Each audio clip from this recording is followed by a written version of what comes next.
네, 오늘은 청년 소셜 임팩트를 덕질하다라는 주제로 청년들이 생각하는 소셜 임팩트와 자본주의 대전환에 대해서 심도 있게 얘기를 나눠보도록 하겠습니다. 자, 첫 시작은 자기소개로 시작하려고 하는데요. 민준 씨 먼저 시작해 주시겠어요? 네, 안녕하세요. 저는 청년참여단에서 행정제도 분과에서 분과장을 맡고 있고요. 그다음에 거버넌스나 청년 참여 관련해서 다양한 활동을 하고 있습니다. 감사합니다. 되게 재밌는 용어들이 많이 나오고 있네요. 제가 꽂혀있는 거버넌스라든지. 네, 그래서 서로 이해하고 있는 거버넌스에 대한 용어 다시 한번 나누는 시간을 가질 거고요. 그다음에 준희님. 네, 안녕하세요. 저는 경찰을 준비하고 있는 김준이라고 합니다. 네, 참여단에서는 어떤 활동하고 계세요? 현재 참여단에서 복지 쪽에 관심을 두고 그쪽에서 활동을 이제 막 시작했습니다. 아, 그렇군요. 네. 네, 다음은 예윤혜님. 네, 저도 참여단에서 활동을 하고 있고요. 전반적으로 사회나 문화, 정치, 경제 뭐 다방면에 관심을 많이 갖고 있고 지금 오늘 주제이기도 한 소셜 임팩트에 관련돼서도 많이 생각하고 많이 행동하려고 하고 있습니다. 이런 사회 문제에 관심을 가지게 된 계기가 있을 것 같아요. 그래서 민준 씨는 언제 처음 그렇게 행정자치나 청년의 참여에 대해서 관심을 가지게 됐나요? 일단 대학에서 제가 지금 사회학을 공부를 하고 있어가지고 사회 문제나 아니면은 어떤 구조적인 문제에 대해서 되게 관심이 많은데 처음에 이런 거버넌스나 청년 참여 이런 문제에 대해서는 사실 크게 알고 있지는 않았거든요. 근데 이렇게 활동을 하면서 이 청년 정책이라는 것이 되게 중요하다라는 걸 인식을 하고 나서부터 이게 활동을 하게 됐던 것 같습니다. 준희 씨는 그런 소셜 임팩트 사회 문제에 대해서 어떤 걸 관심 가지고 있는지 궁금해요.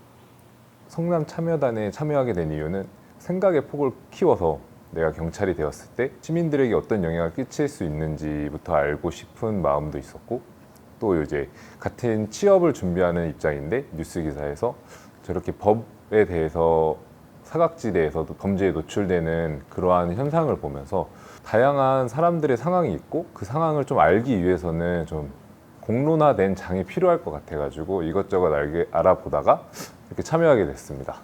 네. 윤혜님이 생각하시는 꽂혀있는 소셜 임팩트 사회 문제가 어떤 것이 있어요?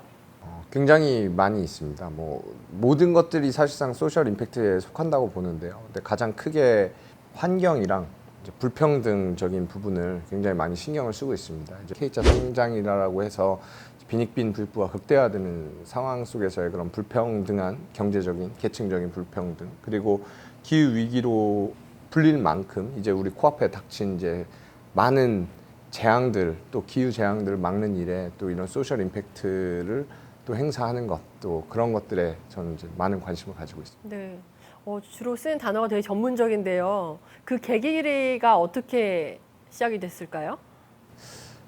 네, 저도 뭐 딱히 특별한 건 없었던 것 같아요. 뭐 어렸을 때부터 뭐 유학을 갔다 오고 나면 전혀 그런 건 아니고요. 대학을 갔을 때 군대를 또 갔다 오고 나서 수업을 하나 듣게 됐습니다. 교양 수업이었는데 그 수업에서 교재로 사용했던 책이 공재영 씨의 르포르타주였던 그 의자놀이란 책이었습니다. 이제 쌍용차 사태 이제 노동 또 문제 이런 것들을 굉장히 심도 있게 다룬 책이었는데 그 사이에서 그 책에서 나왔던 이제 엠네스티라는 인권 단체, 국제 인권 단체를 알게 됐고 지금도 그때부터 좀 이어서 후원을 하고 있습니다. 그래서 그 이후부터는 사회 전반적인 부분에 대해서 알아가기 시작했고, 근데 사실은 이 노동 문제라는 것이 단 일면이 아니고 굉장히 많은 것들이 얽혀 있더라고요. 환경도 사실은 환경만의 문제가 아니고 경제적인 것도 얽혀 있듯이 그러다 보니까 자연스럽게 이거에 관심 가다 보니 이게 당연히 딸려오고 이게 넝쿨처럼 이렇게 되다 보니까 지금 이제 많은 것들에 조금씩 이제 관심을 갖고 있습니다.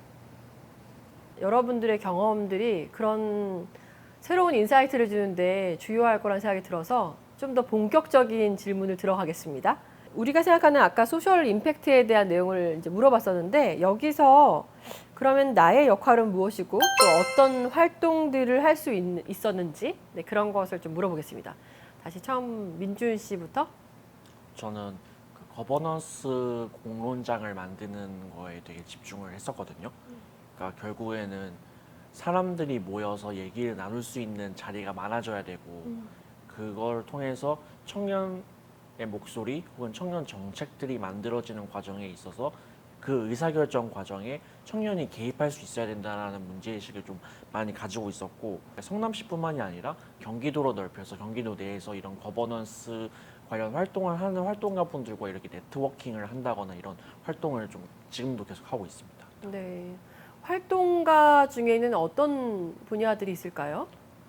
대부분은 청년 정책 관련해서 이런 참여기구나 아니면 협의체, 위원회 이런 곳에서 활동하시는 활동가분들이 좀 많이 계시죠. 네. 와, 저는 대학 때 그런 활동 전혀 안 해하고 있어서 아, 이렇게 청년들이 다양한 활동을 할 수 있구나라는 게 좀 놀랍네요. 네. 그리고 준희님은 또 어떤 역할을 하셨어요? 저는 복지과이긴 하지만 제가 할 수 있는 일로는 그 각 지방에 있는 문화를 조금 더 홍보하는 그런 쪽의 활동을 할 수 있지 않을까라고 생각이 듭니다. 예를 들어서 성남 같은 경우에는 남한산성이 있는데 그 남한산성이 왜 문화적으로 가치가 있는지에 대해서는 성남 시민도 잘 모르는 경우가 있기 때문에 그러한 것을 좀 주변 사람들에게 알려주고 알릴 수 있는 그런 활동을 할 수 있지 않나라고 생각이 듭니다. 사실 우리가 많은 TV 프로그램이나 영상물 통해서 또 새로운 인식을 하는 경우가 많은데 성남에도 사실 우리가 안 가본 것도 굉장히 많은 것 같아요. 네. 네, 앞으로의 활동이 되게 기대가 되네요. 윤혜님은 어떤 활동들 앞으로 할 수 있을까요? 과거에는 그린피스라는 이제 국제 환경 단체에서 일을 했었습니다. 그렇게 또 가게 된 계기도 아까 맥락이랑 이어질 수가 있는데요. 사회적으로 공헌할 수 있는 게 무엇일까 생각을 하다 보니까 뭐 많은 기업들도 있겠지만 그런 NGO를 들어가야겠다라고 생각을 해서 그린피스에 들어갔죠. 거기서도 많은 이제 활동들을 하고 활동가로서도 하고 직원으로서도 이제 활동들을 했었는데 재밌는 것은 저희가 탄소 발자국을 기업이나 국가에만 요청하는 것이 아니고 각 사원들에게도 그런 적용을 합니다. 그래서 이를테면 우리가 해외 출장을 갈 일이 있더라도 비행기를 최소한으로 탈 수밖에 없게 되는 시스템입니다. 그러니까 한 번 갈 때마다 그 킬로미터당 비행기가 배출하는 탄소를 추적하기도 하고요. 밥을 먹는다고 하더라도 회사 밖은 모르지만 회사 내에 있는 것들은 이제 최대한 비건 지향을 하고, 그러니까 육류에서 배출되는 탄소라든지 뭐 농축산업에 들어가는 에너지와 물 이런 것들을 아무래도 더 이제 전문가들이고 더 잘 알다 보니까 그런 것들을 했습니다. 네. 그리고 앞으로는 느끼는 거는 시민단체들이 결국에 필요로 하는 거는 법과 제도거든요. 근데 결국에는 정치적인 문제로 귀결될 수밖에 없다. 대부분의 사회 문제들이. 그래서 지금 제가 생각하는 거는 그런 궤적들을 따라서 정치적으로 풀어내서 이런 것들을 좀 더 나은 세상, 함께 잘 사는 세상을 만들기 위해서 정치적인 부분으로 소셜 임팩트를 주고 싶다라는 게 지금의 가장 제 주안점입니다. 네, 이제는 우리 같이 함께 읽고 온 자본주의 대전환에 대해서 좀 마음에 딱 꽂히는 부분이 있는 것 같이 공유해 주면 좋을 것 같아요. 민주 씨부터 한번 시작해 볼까요? 저는 이 책에서 ESG 얘기를 많이 하잖아요. 환경 사회 지배 구조를 고려하는 경영이 있다라고 해서 ESG를 되게 강조를 최근에도 좀 많이 하는 것 같은데, 저는 사실 이게 현실에서 이게 구현되는 방식을 보면서 이게 정말로 실질적으로 작동을 하고 있는 건가라는 생각을 좀 많이 하게 됐어요. 그러니까 환경을 위한다라는 당위에만 좀 꽂혀가지고 이게 힙하게만 소비되는 경향이 있지 않나. 그렇게 하다 보면은 본질을 놓치고 정말로 우리가 지속 가능함을 위해서, 사회를 위해서 이렇게 활동을 해야 된다라는 그런 어떤 목표에 대해서는 좀 있는 게 아닌가, 그런 걸 봤는데, 그게 스타벅스에서 50주년 기념으로 해서 리유저블 컵을 내놨는데 이게 엄청난 인기를 끌과 동시에 좀 논란이 됐었잖아요. 이게 정말로 친환경적인 게 맞느냐. 근데 되게 예쁜 컵인데 이게 되게 환경 친화적이래. 이렇게 해서 보면 되게 힙해 보이는 뭔가 소비인데 이게 정말로 환경과 연결이 되느냐 하면 그게 아닌데, 개인의 만족감을 위해서 좀 힙하게만 소비되고 마는 게 아닌가라는 문제의식을 가져야 하지 않나, 저는 그런 생각이 들더라고요. 네, 환경 문제가 힙하게 소비된다 표현이 되게 인상적이네요. 네, 준희 씨. 저는 이 책에서 소비자들이 친환경 제품을 구매할 의향이 있다라는 게 90%가 예스라고 응답을 했는데 사실 추가적인 비용이 든다면은 구매로 이어지지 않는다라는 그 문구를 봤습니다. 근데 이 글을 보는 순간 제가 지나가다가 제 페트병을 재활용해서 만든 의류를 봤는데 좀 더 싼 가격인 줄 알았는데 막상 보니까 일반적인 제품과 비슷하거나 아니면 조금 더 비싼 비용인 걸 보고 저도 이걸 살까라는 생각을 했던 게 딱 떠오르더라고요. 네, 참 궁금했습니다. 네. 요즘 유행처럼 사실 모든 기업들이 주로 의류 산업에서 많이 하는데 페트병을 모아서 이게 몇 개로 만든 뭐 옷이 점퍼라든가 아니면 신발이라든가 뭐 가방이다 이렇게 굿즈들이 많이 나오고 있어요. 근데 사실은 분리배출 단계에서 세부 클리어 페트를 모으려면 정말 많은 수거 체계가 있어야 되고요. 또 이것을 배출하는 공정도 또 최소한의 MFP가 있어야 되거든요. 그러다 보면 비용이 더 증가될 수밖에 없겠더라고요. 네, 윤혜님은 이 책에서 어떤 부분이 꽂히던가요? 사실 브랜드들이 많이 나와서 친숙한 브랜드들이잖아요. 뭐 나이키부터 해서 애플, 뭐 많은 브랜드들이 나오는데 이제 그들이 하는 것들을 보면 정말 ESG에 좀 적합한 것들이 많습니다. 이를테면 뭐 나이키 같은 경우는 그 최근에 중국이랑 마찰을 빚었던 게 그 노동자들의 생산단에서 노동자들의 권익이나 뭐 이런 부분에 대해서 또 얘기를 하니까 중국에선 또 정부에선 거기에 대해서 되게 민감하게 반응하기도 하고 애플은 이제 LGBTQ라는 이제 성소수자 인권에 굉장히 민감하게 반응을 하는 그런 소셜적인 ESG에서도 소셜적인 그리고 뿐만 아니고 애플은 4억의 전기 자체를 이제 신재생 에너지로 사용하고 있습니다.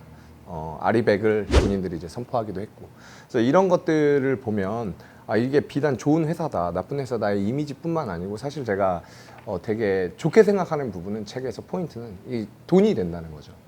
이제 청년들이 재테크나 이런 것들도 많이 하고 있는 걸로 알고 있습니다. 관심도 저부터도 많고요. 파이어족이 되고 싶다 뭐 이렇게 되고 하기도 하고 비트코인에 손을 대보기도 하고 이런 경향들이 있는데 사실 이게 투자의 목적에도 하다 보면은 뭐 비트코인이나 이런 것보다는 정말 좋은 기업에 투자하는 것이 좋겠다라는 생각이 많이 드는데 테슬라만 하더라도 주가가 굉장히 많이 올랐습니다. 근데 왜 올랐냐면 전기차를 만들어서도 있지만 탄소 배출권이 만들어져요. 그러니까 사실 차로 팔아서 번 돈보다 그 전기차를 만듦으로 인해서 탄소 거래에 대한 권리를 획득한 돈이 더 많이 벌리는 경우거든요. 그건 이제 ESG에서 당연히 E에 해당하는 이제 환경적인 부분이 있겠죠. 뭐 나이키 같은 경우는 인권 운동에도 굉장히 많은 CF를 만들 정도로 그런 것들이 사실 나이키도 주가가 굉장히 많이 오른 경우도 있고요. 그런 이미지나 이런 ESG가 결국에는 환경에도 좋고 사회에도 좋지만 우리 주머니 사정에도 도움이 될 수 있다라는 것을 굉장히 재밌는 포인트로 읽었습니다. 네, ESG가 더 집중됐던 것은 투자자 관점이었기 때문에 그랬던 것 같아요. 여기에서 우리가 CSR을 얘기 안 할 수가 없는데요. 어떻게 보면 유행처럼 ESG가 굉장히 많이 꽂혀 있지만 그것이 나오게 된 근본 배경에는 기업이 사회적 책임을 다할 때 여기서 말하는 CSR은 Corporate Social Responsibility라고 하는데 기업이 좋은 제품을 좋은 가격에 형성하는 것 또 그리고 이 제품을 만들 때 어떤 원자재를 쓰고 또 어떤 폐기물 관리를 하는지에 대한 것은 기업의 환경적인 책임에 들어가고요. 또 좋은 제품이지만 이것을 만드는 과정에서 노동자가 많이 다친다거나 안전사고에 대한 이슈가 중대 재해로까지 이루어지는 것들은 기업의 사회적 측면의 책임이라고 볼 수 있어요. 그래서 이 모든 것들을 근본적으로 사회적 책임을 다할 때 지속 가능한 회사가 될 거고 또 이것은 아까 윤혜님이 얘기한 것처럼 투자가 정말 집중될 수 있는 기업이 될 것 같아요. 그래서 오늘 우리가 자본주의 대전환에서 다양한 사례도 경험했지만 우리 앞에서 우리가 경험했던 다양한 참여단의 활동들 그것과 이 책이 또 연결이 돼서 여러분들이 앞으로의 활동에 큰 또 시너지가 날 거라는 생각이 듭니다. 네, 오늘 짧은 시간이었지만 여러분들이 참여단에서 활동하고 있는 얘기를 듣게 됐는데 행정 참여나 청년들의 이런 제도에 대한 참여, 거버넌스 또 한편으로는 복지 분과와 또 다양한 지역의 문화에 대한 꼭지들 또 한편으로는 그린피스나 이런 활동들을 많이 하시면서 환경에 대해서 또 인사이트가 있었던 내용들 공유해 주셔서 이 책을 다르게 재해석하는 또 의미가 있었던 것 같습니다. 우리가 앞으로 그 성남 청소년 재단에서 하는 활동들이 이렇게 지역사회 문제나 또 사회 문제 해결에 소셜 임팩트를 더 지향하는 방법으로 여러 가지 활동들이 있을 텐데요. 네, 오늘 이 영상이 오늘 우리 이 자리에 함께 참여하지 못한 다른 청년들에게도 같이 공유가 되면 우리가 앞으로 활동할 수 있는 그 소셜 임팩트 활동들 또 사회 문제 해결의 여러 가지 활동들에 좋은 영향력이 될 수 있었으면 좋겠습니다. 오늘 많은 경험을 나눠줘서 감사하고요. 또 앞으로 또 뵐 수 있는 기회를 갖도록 하겠습니다. 네, 감사합니다. 네, 수고하셨습니다. 네.